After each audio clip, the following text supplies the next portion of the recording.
Donc, bonjour mes frères et sœurs, et en ce lundi matin, nous entreprenons notre dernière semaine sur l'Apocalypse, et ça va être une semaine je peux appeler ça de délices, une semaine où est-ce que finalement tout va aboutir par Dieu et par la grâce de Dieu.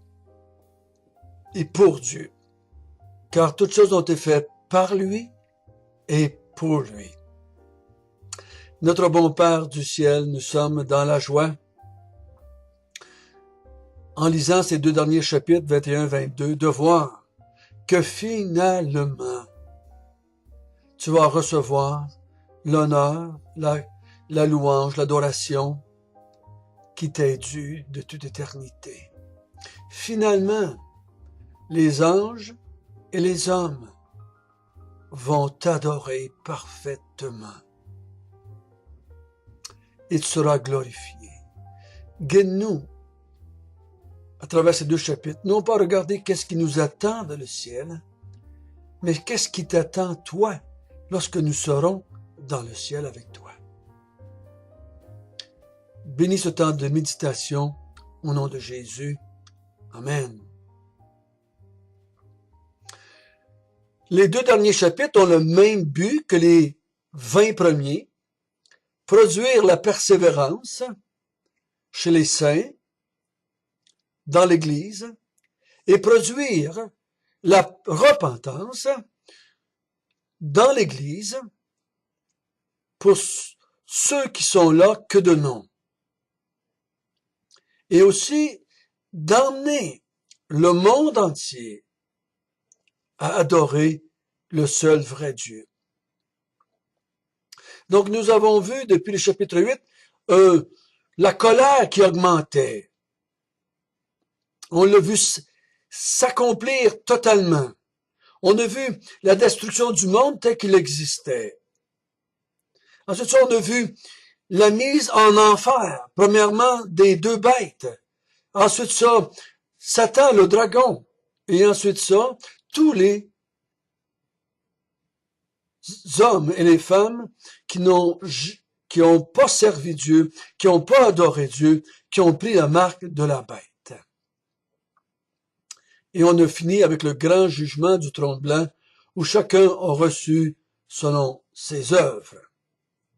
Et là, nous allons entreprendre les deux derniers chapitres qui vont nous amener à découvrir le ciel. Et souvent, j'ai entendu les chrétiens me demander, et j'ai souvent demandé moi-même pendant plusieurs années, qu'est-ce qu'on va faire dans le ciel?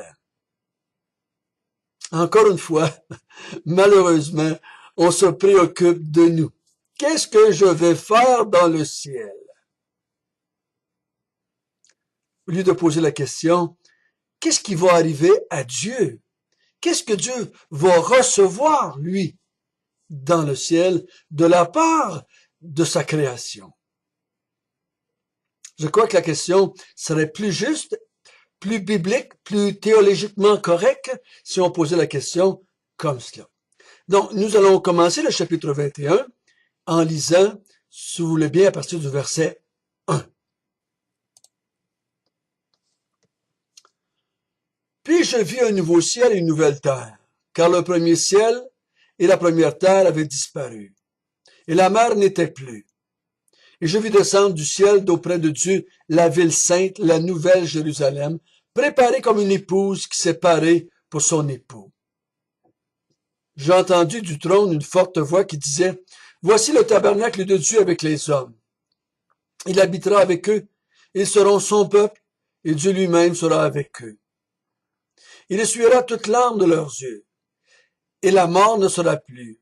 Il n'y aura plus ni deuil, ni cri, ni douleur, car les premières choses ont disparu. Et celui qui était assis sur le trône dit, « Voici, je fais toutes choses nouvelles. » Et il dit, « Écris, car ces paroles sont certaines et véritables. » Et il me dit, « C'est fait. Je suis l'alpha et l'oméga, le commencement et la fin. À celui qui a soif, je donnerai la source de l'eau de la vie, gratuitement. Celui qui vaincra héritera ces choses. Je serai son Dieu, il sera mon fils. Mais pour les lâches, les incrédules, les abominables, les meurtriers, les débauchés, les magiciens, les idolâtres et tous les menteurs, leur part sera dans les temps ardents de feu et de soufre, ce qui est la seconde mort.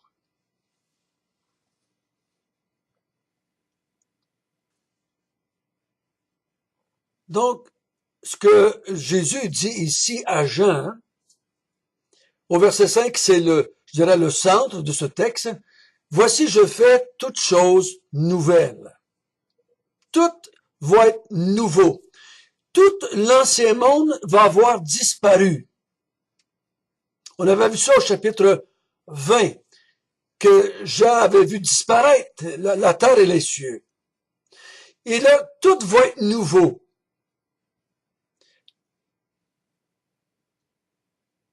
La plus grosse absence, ça va être l'absence du péché et de toutes ses conséquences.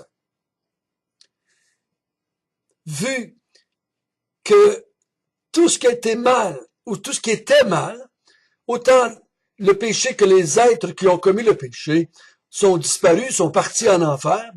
Maintenant, Dieu fait un nouveau monde et tout ce qui va être là ne sera pas comme dans le monde qui vient de passer et partir.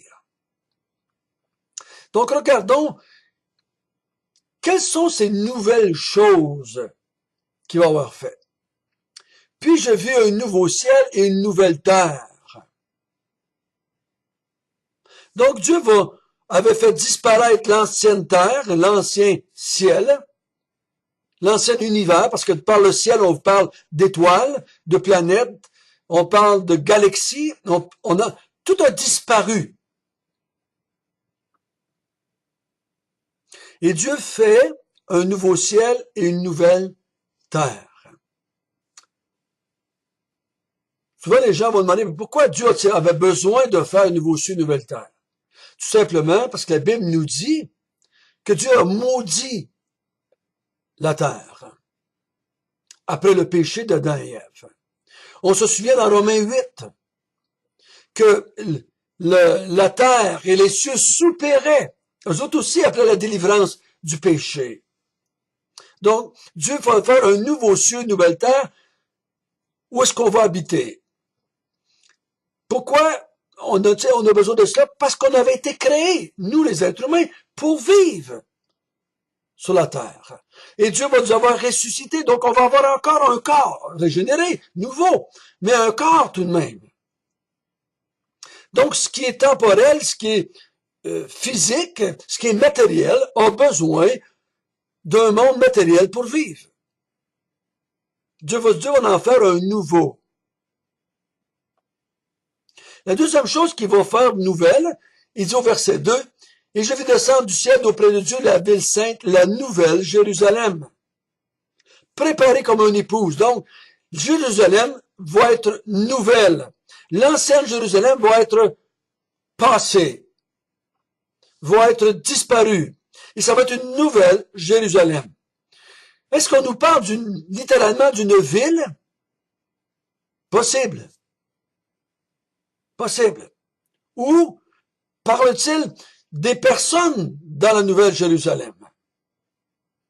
Parce que Jérusalem, je crois pas que Dieu s'est jamais soucié de la terre, dans ce sens-là, ou des blocs de béton, ou des roches, ou des murailles comme telles. La nouvelle Jérusalem est souvent symbole du peuple de Dieu.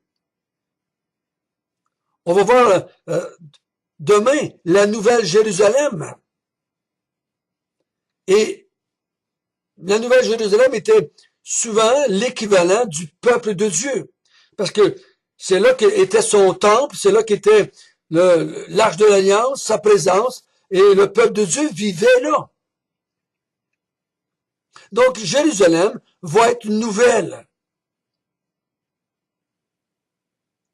Qu'on le prenne pour une ville nouvelle ou pour un peuple nouveau, un peuple qui va être transformé, parce que le peuple, il ne sera plus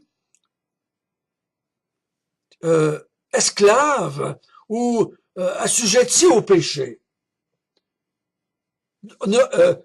ayant reçu un corps nouveau, nous allons être de nouvelles créatures, de Nouvelle Jérusalem. Ou, si on prend ça pour la ville ne sera plus entachée de péché. Ça va être une nouvelle ville où est-ce que les hommes et les femmes nouveaux et nouvelles vont pouvoir venir adorer leur Dieu, parce que c'est là qu'était la ville de Dieu, le temple de Dieu, l'arche de l'Alliance.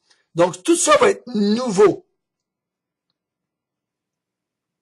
Ensuite, au verset 3, il dit, qu'est-ce qu'il va y avoir de nouveau? C'est que Dieu va être là avec eux. Dans l'Ancien Testament, l'arche de l'Alliance était le signe de la présence de Dieu parmi le peuple. Premièrement, dans la tente d'assignation, et ensuite ça dans le tabernacle, ou dans le temple de Dieu, dans le Saint des Saints. Ensuite ça, Dieu est venu parmi nous en Jésus-Christ, sur la terre. Ensuite, il est venu en nous, par son esprit.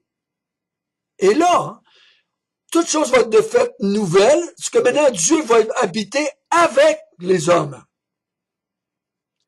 Il va être là parmi nous. Et nous, on va être dans cette nouvelle Jérusalem-là. Et on va être dans ce nouveau temple-là. On n'aurait plus besoin de l'arche de l'Alliance. On n'aurait plus besoin du Saint des Saints qui nous séparait de Dieu anciennement.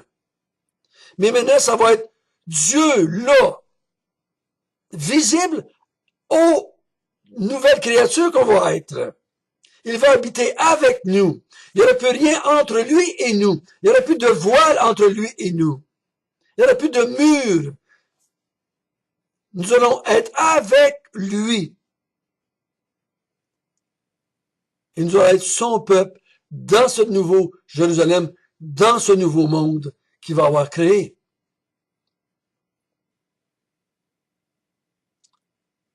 Quatrième chose nouvelle, il dit qu'il va essuyer toute larme de leurs yeux, plus de mort, plus de deuil, plus de cris, plus de douleur. Les premières choses ont disparu. Dans le monde, à partir d'Adam, après la chute, jusqu'à la fin des temps, le monde est rempli de douleur, de mort, de cris, de deuil. Tout ça sont les effets du péché. Le péché ayant disparu, toutes ces choses-là sont disparues avec. Et ces choses-là étant absentes, c'est la preuve que le péché n'est plus là. C'est la preuve que le péché a été vaincu. C'est la preuve que la mort a été vaincue. C'est la preuve que il n'y a plus aucune conséquence du péché qui reste apparente, qui sont là dans le monde, nouveau ciel, nouvelle terre. Parce que toutes ces choses-là étaient le résultat du péché. Donc, c'est les choses nouvelles. C'est ça qui crie au verset 5. Celui qui est assis sur le trône, c'est Dieu qui crie, « J'ai fait toutes choses nouvelles. » Toutes choses nouvelles. Ils disent, toutes ces paroles sont véritables, sont certaines, ça va arriver, sont vraies.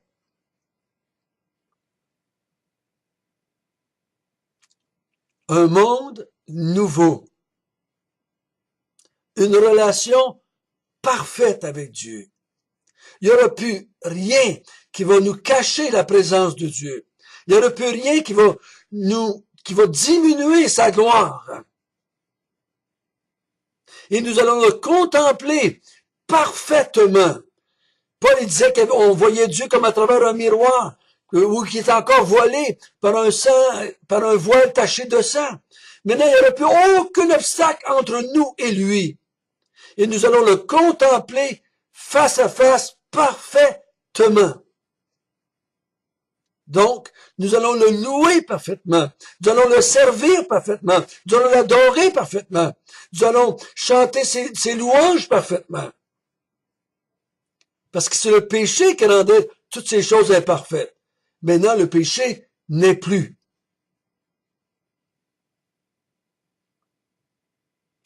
Au verset 6, il dit, c'est fait, je suis l'alpha et l'oméga, le commencement et la fin. Donc, Dieu est l'origine de toutes choses et la consommation de toutes choses. Toutes choses ont été faites par lui et pour lui. C'est moi qui avait commencé les premiers cieux et la première terre. C'est moi qui ai emmené la fin de ces choses-là. Et c'est moi qui ai commencé les nouvelles choses. Le nouveau monde dans lequel Dieu va habiter avec son peuple. À celui qui a soif, je donnerai la source d'eau de la vie gratuitement.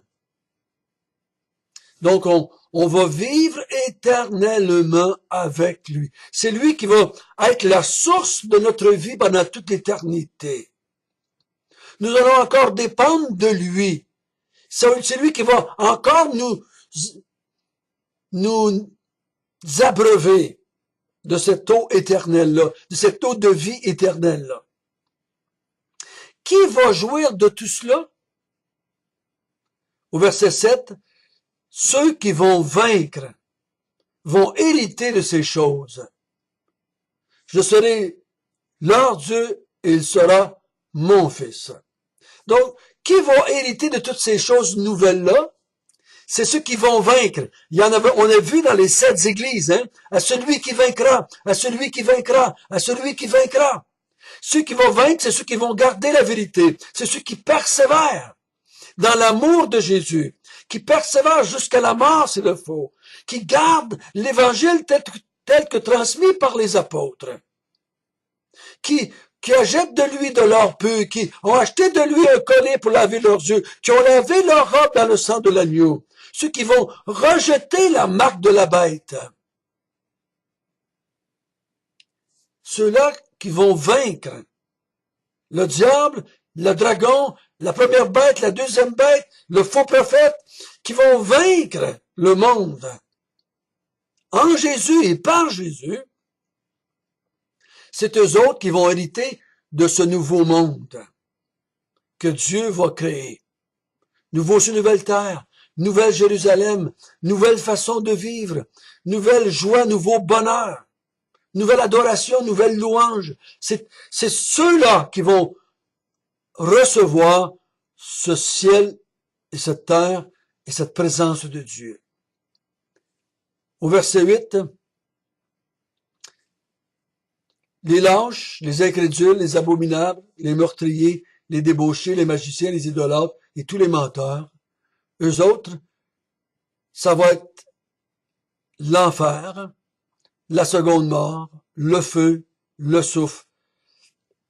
C'est une douleur amplifiée, c'est des cris amplifiés, c'est la mort amplifiée, c'est le deuil amplifié, c'est la non-présence de Dieu pour l'éternité. Ceux qui ont souffert au nom de Jésus vont vivre heureux pour toujours. Ceux qui n'ont pas voulu souffrir pour Jésus vont souffrir éternellement loin de la face de Dieu et de Jésus. Quelle belle image pour nous aider à persévérer, n'est-ce pas? Quelle belle... Dieu il met ça tellement merveilleux et beau que ça nous dit, il vaut la peine d'accepter la souffrance et la mort pour être avec lui éternellement. Si tu t'es pas encore repenti, fais-le. Si tu fais partie de ces lâches, de ces incrédules, de ces abominables, de ces meurtriers, de ces débauchés, de ces idolâtres, de ces menteurs. Menteurs, ça veut dire qu'ils aiment le mensonge au lieu de la vérité. Repens-toi, tourne-toi vers Dieu pour l'adorer et le servir.